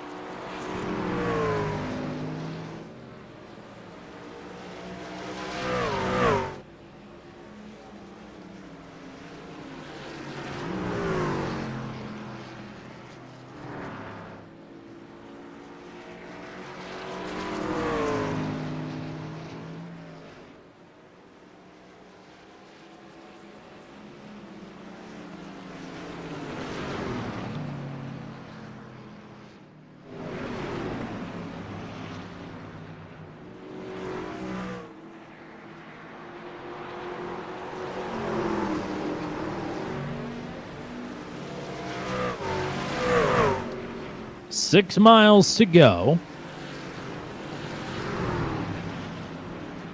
Schultz pulling away over a second. That truck looks uneasy, but so does Justin Michaels. Christopher Howell's faster than both of them right now, but well behind.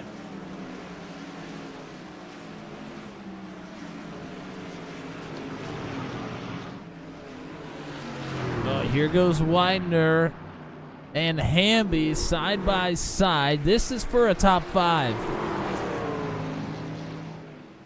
Widener again on the freshest tires, excuse me. Making a pass on his teammate, or trying to at least.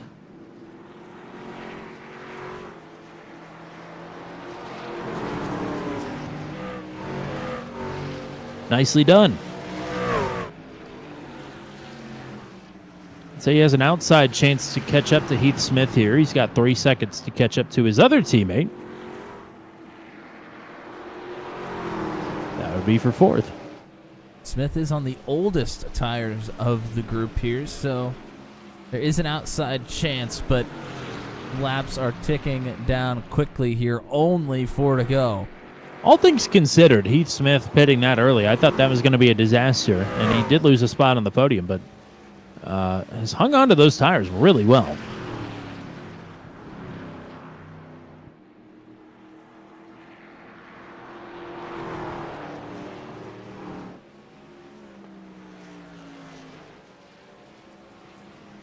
Three to go.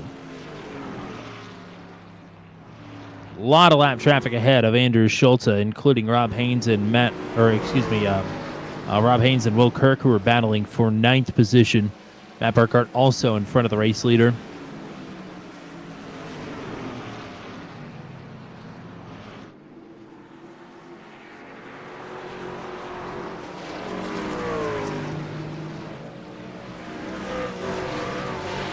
.1 miles to go.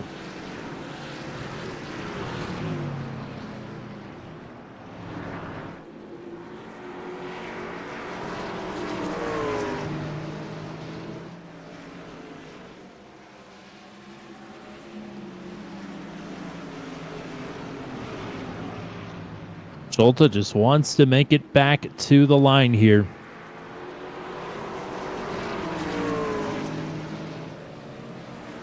Oh, it hits the wall pretty hard there, but the white flag is out. Next flag ends it.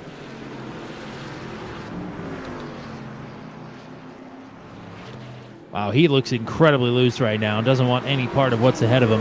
And he's got 2 seconds back to Justin Michael. Those two worked each other to the bone. Only 2 more corners to go for Schulte to bring home another victory.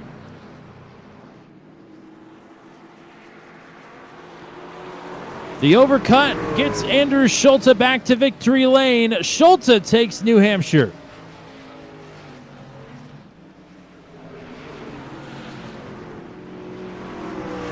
And immediately into the SVG, drifted into the outside wall. Schulte with the win, Michael in second, and Christopher Howell will take another podium here with Max V.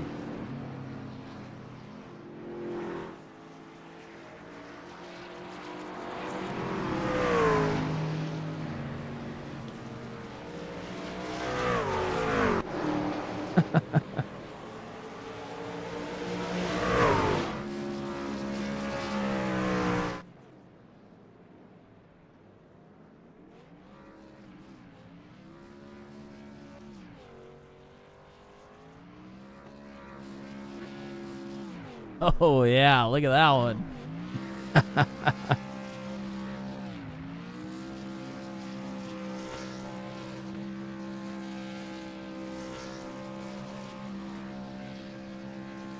Well, he had to work hard for this one. There's no doubt about that.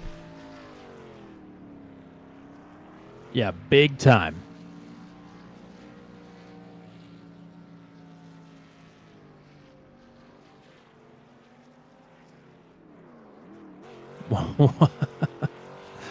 This is one of the best celebrations we've had. Of course, there's not hardly any rear tires left on this 81, so they're about to all be gone.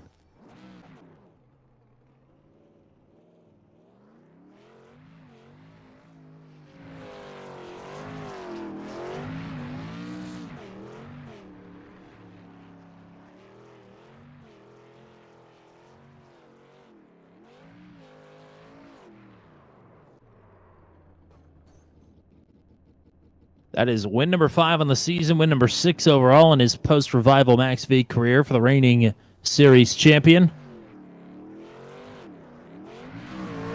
And the burnout continues.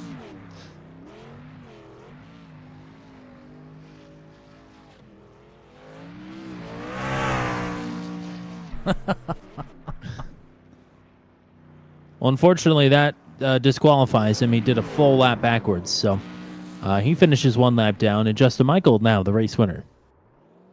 That's how that works, right? Yeah, something like that. He may just do the whole race in reverse now. He's gonna have a long ways to go. Certainly. You think he's excited? I would say that's probably the case here. Oh, and I think he's parked himself. He's not going anywhere. Oh, I take it back. Gonna say, get in the low gear, get it rolling.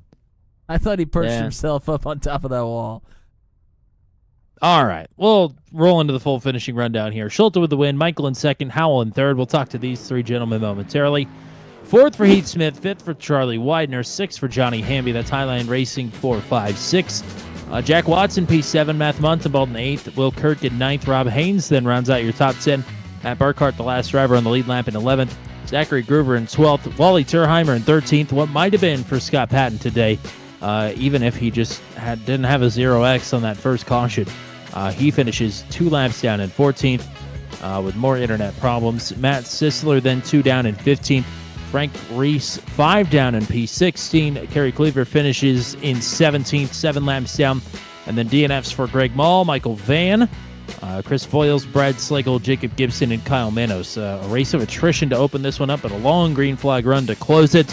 Good night here at New Hampshire Motor Speedway overall.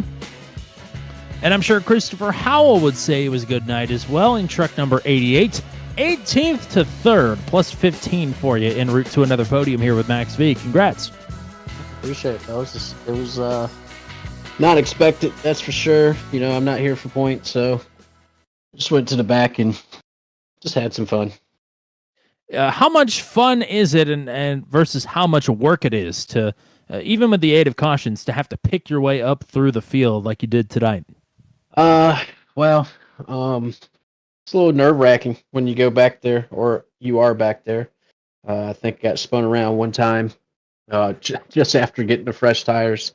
But that strategy still worked out for me. I got off sequence with everybody else, and I think we had maybe 10 laps of green flag run there, and that was a good difference. So drove right up through there. I think I got up to 4th or 3rd, something like that, and I was able to keep my position through the rest of the race. Luckily, no cautions came out, so it was fun. It was hard work too. Yeah, it certainly looked it. Matt, what do you got for Chris? Yeah, congrats on a podium here, Chris. It was really fun to watch you work through the field there. The really hot track temperature, obviously the truck has gone through some changes here recently as well. Is that loose truck something that you really thrive on and something that you felt really comfortable with here tonight? Well, to be honest with you, I haven't been racing at all. Haven't been on turn 200 or MXV. I don't know, maybe 3 months. It's been that long since I've been in a race, and I've heard there's been a new update with the trucks, and I've had one race with the new update, but that was a totally different racing style, more of a 1.5 miles. So the looseness in the truck, to me, once I got a handle of it, it worked out pretty good for me. I'm just learning the whole time I'm racing. I'm constantly adjusting my inputs and my line. So it was challenging. It was fun. So yeah. Well, a good run for you here tonight. Shout outs for you. I just want to shout out you guys for doing the broadcast. Y'all do a pretty good job. I try to catch them when I can. I do a lot of traveling for work, so if I see you guys went live or you have a old broadcast, I'll try to check it out. And just want to thank the admins in the league. Justin, Heath, James, Scott. Those guys do a pretty good job putting on this league. Unfortunately, I just haven't been able to participate that much. Hopefully that changes here soon. But yeah, that's pretty much it. Just want to thank my family as well. So There you go. Second podium of the season, third of your career here with Max V. Go celebrate another hard fought bronze medal here, and we'll talk to you again soon. all right, I appreciate it, guys. Y'all have a good night. We'll get Justin Michael up here back in booth 200. It's been a few weeks, but a P2 finish for driver number 87. Congrats. We appreciate it. Hopefully that was as exciting on the broadcast as it was driving. I think so. You had Matt and I about standing up and clapping for most of that one. That was quite the battle down the stretch, slipping and sliding here around this greasy track surface. But yeah, great racing up front all night long, really. Yeah, appreciate it. There's no secret about it. I can't stand this place, kind of like Gateway. You fill it with water, put some fish in there, and we're good to go for a bass fishing tournament. But yeah, I didn't expect to run second. I mean, Scott did drop out, so I think he definitely would have been up there too. Them two probably would have been battling for the lead. I'd have been just running lowly third place. Were you expecting, or at least hoping, that Schulte would answer a little bit quicker the call that to pit road there, or were you expecting him to kind of overcut you the way he did? I figured he would run it dry, and I was just trying something. I had to do something to try to beat him, and because I going lap for lap on tires definitely wasn't going to work. As we could see, he just crushes me at the end of the long run. We were talking about just before you pulled me down here is he's so much faster off the turns than I am, even on equal tires. So he definitely, I don't know, he's got it figured out here. Matt, what do you got? Well, congrats on a great race here. We saw you pull off a couple of big sliders going almost down to the grass. I think you might even dip the tire in the grass one time. Is that something that you practice, or is that just all instinct, having some fun? No, I mean, kind of just having some fun. I know it's worked here before for other people, and I was like, well, I got to do something to try to keep him behind me. So I started slinging it into the turns and drifting up in front of him. I had to slow down enough so he couldn't get a run back off. And I don't know, man. I don't know. It lasted 15 laps or so. I was sweating. My arms hurt still from it, and I think he's the same way. It was a blast. Well, it's been a couple of rough weeks for you back to back, but the train is back on the tracks. We're back on the podium ways. Great job here tonight, and fantastic racing. Shout outs for you as usual.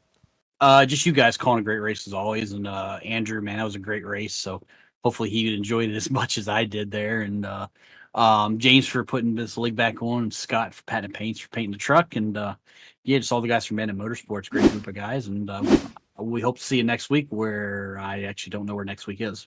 I did the same thing. We're at Nashville Super Speedway next week. Okay. I like that track, so maybe we'll run pretty good there. Well, there you go. You heard it here first. Justin Michael hoping to do well in Nashville next week. Go rest up after a hard-fought battle here, and we'll talk to you again soon. Have a good one. And another thrilling conclusion to this one this week at New Hampshire Motor Speedway. And this time, Andrew Schulte goes one spot better. Congrats on a great duel with another teammate here at a short track. And congrats on another win. Thank you, sir. Yeah, so the better part of 15 laps there. You are side by side. You've used every lane of the track and lanes that aren't on the track to try and find a way around Justin Michael. Towards the end of that battle, is the confidence fading, or do you still think that it just is going to take the right opportunity for you to get past and into the lead? Yeah, I don't think confidence was fading. I knew we were both wearing our stuff out, but I figured with the lap difference that I would still hope to have an advantage there. I knew he was struggling coming out of the turns, and he was obviously throwing it in deep on the bottom, trying to get it to stick, which was working well for him. And the times that he was doing that, I was just making sure to give him space, and probably too much space to where I felt like a couple times I was up out of the groove and just was giving up the outside position to fall back behind him. So, yeah, it was a good battle. It was a ton of fun. I'm sweating my butt off, but glad that we finished at least 2 thousandths of a second ahead of teammate this time. Matt, what do you got for the race winner? Well, congrats on a great race here. Talking about pit strategy here a little bit. We had a bunch of cautions. I think maybe 3 cautions come out just about 10 laps into the green flag run after the stage break. I mean, did that throw a wrench into your plans? Did you change anything about what you were, planning to do there? And then, of course, Justin undercutting you. Did he alter your lap that you wanted to come in at all, or did you just kind of stick to your guns here? Yeah, so as far as the cautions, they helped fuel strategy-wise. I knew it looked like fuel was about 51, 52-ish laps, depending upon how you were driving it. So with the stage break where it was, we kind of would have been right on the number, splitting it right in half.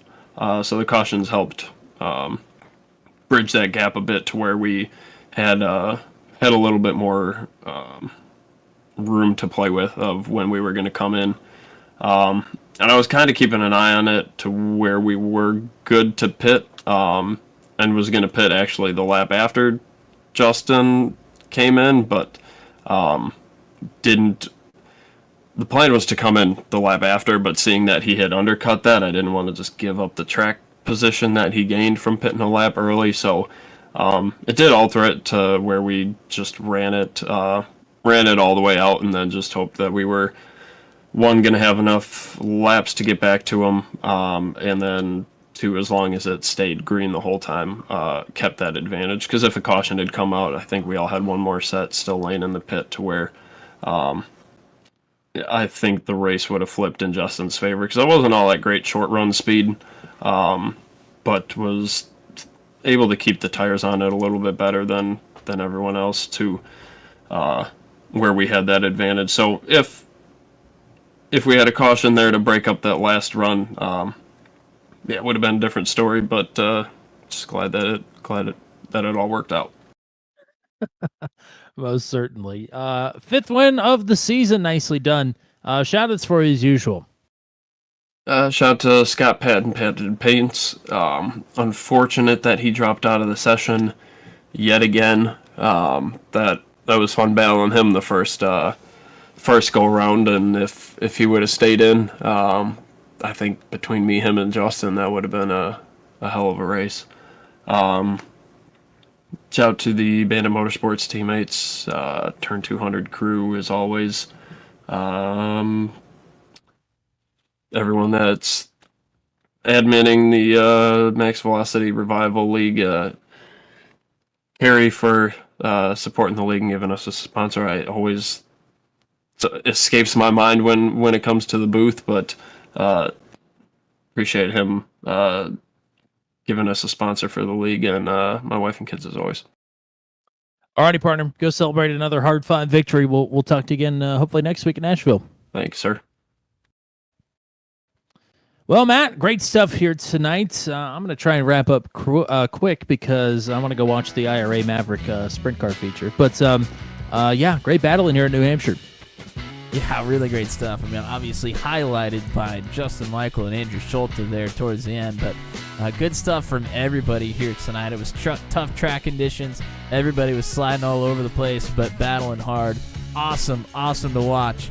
Shout out to everybody in the chat here with us. Unfortunately, Matt Sisler felt like he really had a good one going there, and he's had a lot of good ones going recently. Unfortunately, this one did not go his way, but looking forward to more great runs there from the 93. AP Lewis in the chat. Mason, Chris was here. Thanks for tuning in, guys. And, of course, Michelle Kirk cheering on Will.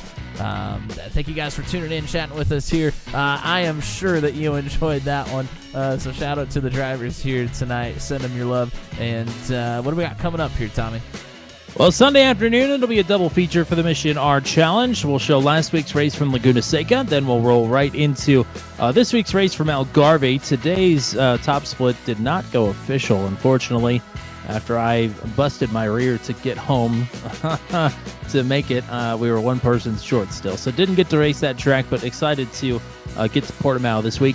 Then it will be Tuesday night for the Venom Truck Series at Rockingham. So Rockingham for the Venom Truck Series Tuesday night at 8:15 p.m. Eastern Time. No Wednesday action for a few more weeks till the Daredevil Series rolls back around again on July 10th. And then next week at Nashville Super Speedway is where round number 20 of the season will be taking place. So we'll hope to see you back here 9:15 p.m. Eastern Time next Thursday night at Nashville Super Speedway for the Maximum Velocity CNC Home Designs Truck Series. That is all we got for you here tonight. Thank you to everybody with the league. Thank you to the GOAT, the one and only Mr. Matt Williamson. Until we meet again, I'm Tommy Cook saying so long from New Hampshire Motor Speedway, where Andrew Schulte takes his 5th win of the season.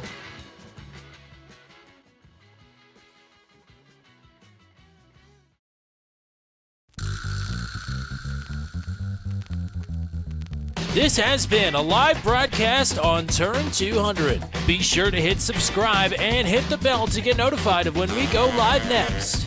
Thank you very much for joining us, and we'll see you again soon.